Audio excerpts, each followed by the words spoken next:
Assalomu alaykum hammaga. Ko'pchilik obyektivimiz xudo xohlasa ikkinchi etaj bitdi. Ekspert kollektor qo'yganmiz, Rasodemenni. Trusi kas kollektorlar bilan bir xil, oddiy kollektorlar bilan narxi. Tavsiya beramiz, qo'yinglar, yaxshi kollektor ekan. Ikkinchi etaj bu. Sanuzel o'ng tarafimizda. Vanna to'ri. Unitaz. Rakvina. To'rda kanalizatsiyani vichga chiqarib olganmiz, havosini. Sushilgan joyi bu. To'rni spalniy. Spalniyni qoldirganmiz bu yerda.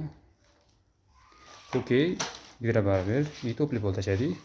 Okeyni ham plitaga zarar yetkazmaydigan qilib, penada qotirdik, ustiga maslahat beramiz. Xudo xolasa, plitaga zarar yetmaydi. Har bitta pokeni qotirgandan ko'ra penada yopishtirib olsanglar yaxshi ekan. Narxi taxminan 300 ming, 150 ming atrof farq qilyapti.